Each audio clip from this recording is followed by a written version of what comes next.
नमस्कार, बहुत स्वागत है आप सभी का। मैं हूं आपके साथ कृतिका सिंह। नंबर 1 चैनल के नंबर 1 शो में आज सबसे पहले वो खुफिया रिपोर्ट जिसने 54 देशों के होश उड़ा दिए हैं। ये रिपोर्ट खुद नाटो के एक अहम सदस्य की मिलिट्री इंटेलिजेंस सर्विस ने दी है, जो ज़ेलेंस्की ही नहीं बाइडेन की टेंशन भी बढ़ाने वाली है। इस रिपोर्ट को देखकर आप समझ जाएंगे कि क्यों यूक्रेन में पिछले 48 घंटे से इस बात की चर्चा है कि अब कीव का अंजाम भी बखमूत जैसा ही होगा।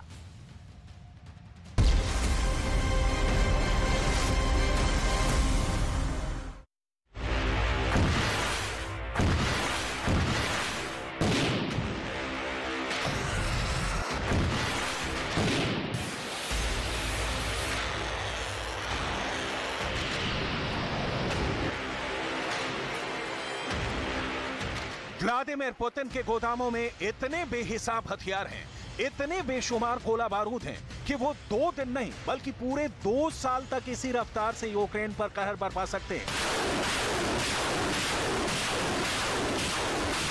रूस के जखीरे इस कदर भरे हैं कि वो बखमूत की तरह कीव को भी कब्रिस्तान में तब्दील कर सकता है। यूक्रेन के युद्ध में मौत और मातम के रोंगटे खड़े कर देने वाले इस मंजर से किसे क्या हासिल होगा, इसका हिसाब आने वाला कल करेगा।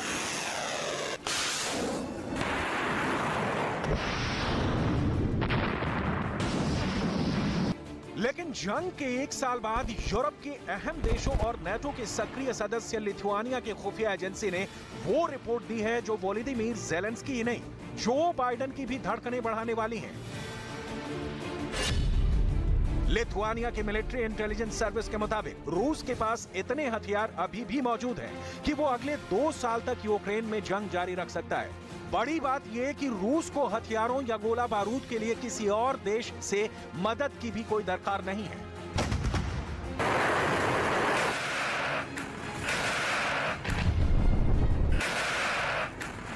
खुफिया रिपोर्ट के मुताबिक रूस जिस स्पीड में यूक्रेन पर बीते 365 दिनों से ज्यादा वक्त से गोले बारूद बरसा रहा है, उसी रफ्तार में पुतिन की सेना अगले 730 दिनों से ज्यादा समय तक यूक्रेन पर कहर बरपा सकती है।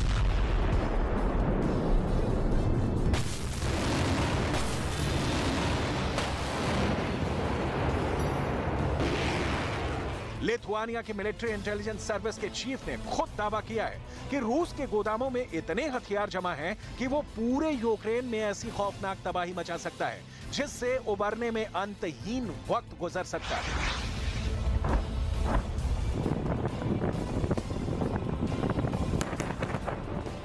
ये रिपोर्ट ऐसे समय में आई है जब पश्चिम के देशों का मीडिया चीन से कामिकाजे ड्रोन पर रूस की डील होने के दावे कर रहा है। दावे के मुताबिक रूस चीन से 100 ZT-180 ड्रोन खरीदने की कवायद में जुटा है, जिसकी डिलीवरी इसी साल अप्रैल तक होने की उम्मीद है। चीन का ZT-180 ड्रोन ईरान के शाहिद 136 की तरह ही है। दावा किया जा रहा है कि रूस के पास ईरान के शाहिद 136 ड्रोन का स्टॉक खाली होने वाला है। अमेरिका के दावे के मुताबिक यूक्रेन युद्ध में रूस को नॉर्थ कोरिया से भी तोप के गोले मंगवाने पड़े हैं। जबकि इन दावों से उलट नाटो के ही देश लिथुआनिया की मिलिट्री खुफिया एजेंसी ने साफ साफ कह दिया है कि यह सब झूठ है। इन दावों में जरा सी भी सच्चाई नहीं है कि हथियारों और गोला बारूद के लिए रूस को किसी दूसरे देश से मदद लेनी पड़ेगी। सच तो यह है कि पुतिन के पास खुद अगले 2 साल के लिए हथियारों का बम्पर स्टॉक है। अभी 48 घंटे पहले ही जब यूक्रेन के लोग गहरी नींद में थे, तो रात के अंधेरे में रूस ने इतनी मिसाइलें दागी कि कीव से खार्किव तक कोहराम मच गया। ब्रिटिश मीडिया के मुताबिक पुतिन की आर्मी ने 6 किंजल मिसाइलें भी दागी।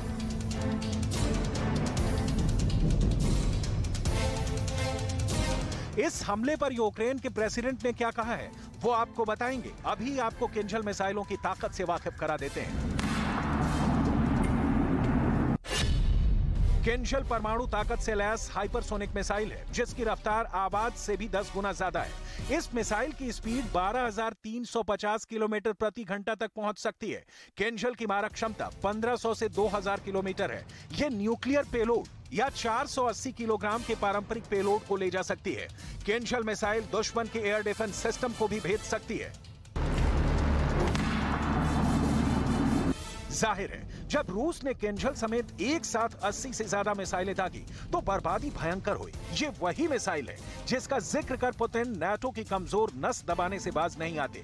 वो खुलेआम कहते हैं कि रूस के इस हथियार का तोड़ अमेरिका समेत 30 क्या यूक्रेन के 54 मददगार देशों में से किसी के पास नहीं है।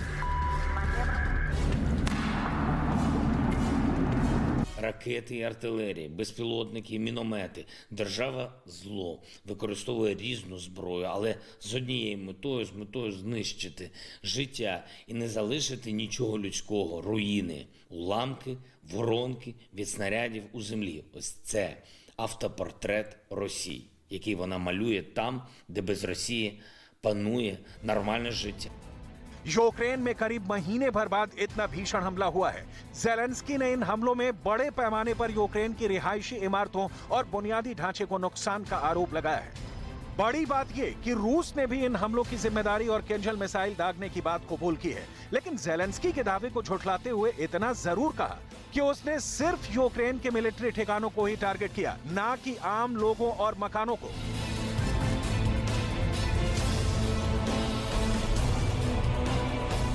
हालांकि यूक्रेन से आई तस्वीरें रूस के दावे को गलत साबित करती हैं, जहां कई शहरों में मकान मलबे में बदल गए, घर के अंदर सो रहे लोग जिंदा दफन हो गए। रूस के इस एयर स्ट्राइक में लवीव, निप्रो, खेरसोन और कीव में सबसे ज्यादा तबाही मची। पुतिन के एयरफोर्स ने ओडेसा, खार्किव, जाइटोमायर, वेनेत्सिया, रेवने और पोल्टोवा यानी चारों दिशाओं में बारूद बरसाए। पुतिन की सेना ने पूर्वी यूक्रेन के बखमूत में भी हाल के दिनों में हमले तेज कर दिए हैं ताकि इस शहर पर पूरी तरह से कब्जा कर कीव की ओर कूच किया जा सके। बखमूत की जंग में ज़ेलेंस्की को सिर्फ जमीन ही नहीं गंवानी पड़ी है, बल्कि उन्हें 27 साल के जांबाज कमांडर दमायत्रो कार्डसीओबाइलो उर्फ दा विंसी को भी खोना पड़ा है। इस कमांडर का मारा जाना यूक्रेन के लिए कितना बड़ा नुकसान है, उसकी गवाही ये तस्वीरें दे रही हैं, जब खुद राष्ट्रपति ज़ेलेंस्की और यूक्रेन दौरे पर पहुंची फिनलैंड की प्रधानमंत्री सना मरीन ने भी दिवंगत कमांडर दा विंसी को श्रद्धांजलि दी। This war, only one side has heroes. Your soldiers in Donetsk, Luhansk and elsewhere are resisting Putin's armies, and they will win. In the generations to come, your children and their children will be proud of what you're doing and going through.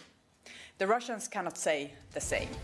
इस मौके पर कैमरे के सामने बहुत कम देखने वाले Ukraine के कमांडर इन चीफ ने भी सबके सामने इस नुकसान पर अफसोस जताया।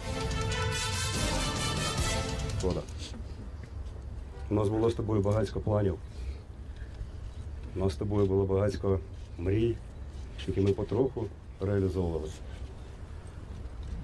Але ти маєш бути впевнений, що ми не лише помстимося. Ми ще й обов'язково переможемо. Спи спокійно, друже. Слава Україні! Героям слава! यूक्रेन की सेना को जीत की उम्मीद है, लेकिन सच ये है कि एक साल के युद्ध में ही इस देश का बड़ा हिस्सा बर्बाद हो चुका है। अब खतरा कीव पर मंडरा रहा है, क्योंकि कीव में बीते 5 महीने में रात के समय 7 घंटे का अलर्ट कभी नहीं जारी हुआ। इतनी देर तक वॉर सायरन अब तक नहीं बजा।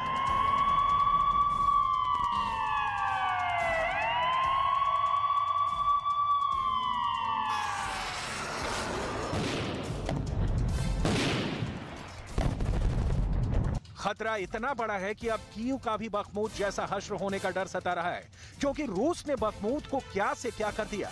इसे आप सैटेलाइट कैमरों में कैद पहले और अब की तस्वीरों को देखेंगे तो कांप जाएंगे। यूक्रेन के सबसे खूनी युद्ध ने बखमूत को किलिंग जोन बना दिया है। मैक्स एआर की तरफ से जारी ये पहली तस्वीर देखिए, जब बखमूत पर गिने चुने गोले बरसाए गए थे। और अब ये दूसरी तस्वीर देखिए, जिसमें छलनी छलनी बखमूत का मंजर है।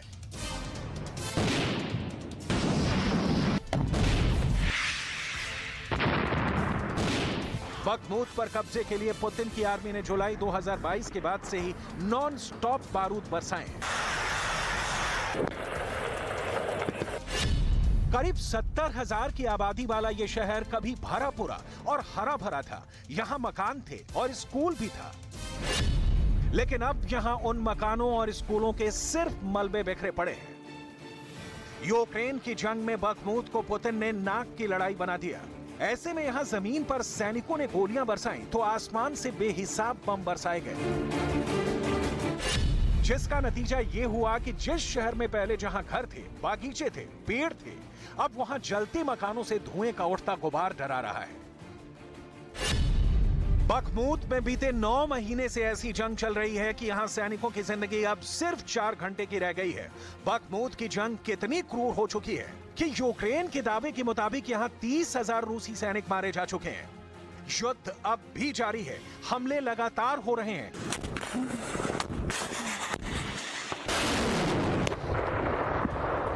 बम और बारूद ने यहां बचे गिने चुने लोगों का जीना मुहाल कर दिया है, क्योंकि बखमूत पर किसी भी वक्त रूस के कब्जे का औपचारिक ऐलान हो सकता है। ऐसे में ज़ेलेंस्की सरकार ने यहां से लोगों को जबरन निकालने का फरमान जारी किया है।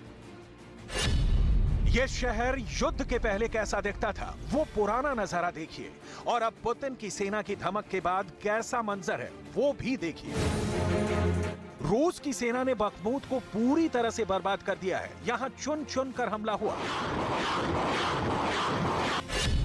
ऐसे में जिस शहर में कभी गोदाम ही गोदाम थे, वहां अब सिर्फ मलबे का अंबार है।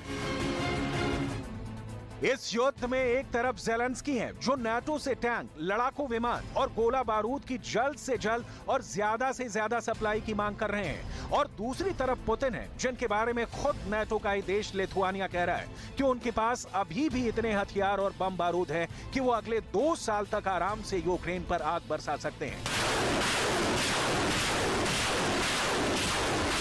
ऐसे में सवाल ये कि अगर युद्ध यूं ही जारी रहा तो क्या कीव भी बखमूत की तरह कब्रिस्तान बन जाएगा?